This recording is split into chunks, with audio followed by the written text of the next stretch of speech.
बोलो जयकारा। बोल मेरे श्री गुरु महाराज जी की जय। वैसे तो श्री परमहंसों की पहले भी कई लीलाएं मेरे साथ हुई हैं, मगर मैंने आज तक कभी उन पर ऐसी वीडियो नहीं बनाई। अभी 4 अप्रैल 2026 को सुबह मैं तैयार होने के बाद आरती के लिए अपने घर के मंदिर में पहुंचा। समय सुबह के 9 बजे थे और मैं घर में अकेला था। मैंने आरती की थाली उठाई कि उसे किचन में धोकर ले आऊं, मगर अचानक मुझे ऐसा महसूस होने लगा जैसे मेरी टांगें सुन्न हो रही हैं। जब मैं चलने लगा तो मेरा संतुलन नहीं बन पा रहा था। मुझे अंदर से लग रहा था कि शुगर की वजह से मेरे पैर कभी-कभी सुन्न हो जाते हैं, मगर ऐसा पहले कभी नहीं हुआ कि मैं संतुलन बनाकर चल ही न सकूं।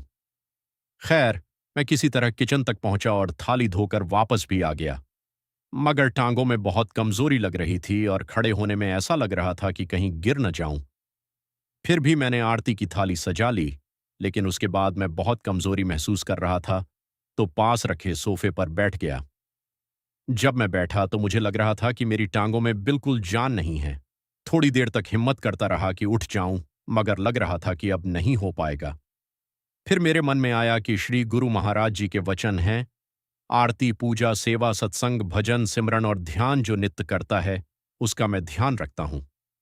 तो मैंने सोचा कि हिम्मत करके श्री आरती तो कर ही लेता हूं, उसके बाद जो होगा वही होगा जो श्री गुरु महाराज जी को मंजूर होगा। मैं किसी तरह उठ गया और आरती शुरू की, मगर आरती के शब्द बीच बीच में मुझसे बोले नहीं जा रहे थे। शब्द ठीक तरह से मुंह से नहीं निकल रहे थे। अब मुझे लगने लगा कि यह स्ट्रोक है। फिर भी मैंने आरती पूरी की, मगर दंडवत नहीं किया, क्योंकि मुझे लगा कि अगर दंडवत किया तो दोबारा उठ नहीं पाऊंगा। उसके बाद किसी तरह दीवार को पकड़कर मैं बेड तक गया और फिर मैंने सबको मैसेज कर दिया कि मेरी तबीयत ठीक नहीं है, मुझसे चला भी नहीं जा रहा और बोला भी नहीं जा रहा।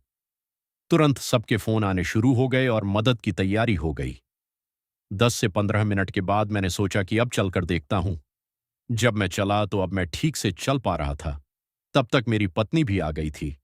उसके बाद हम अस्पताल गए, जहां डॉक्टरों ने मुझे भर्ती करके सभी टेस्ट शुरू किए।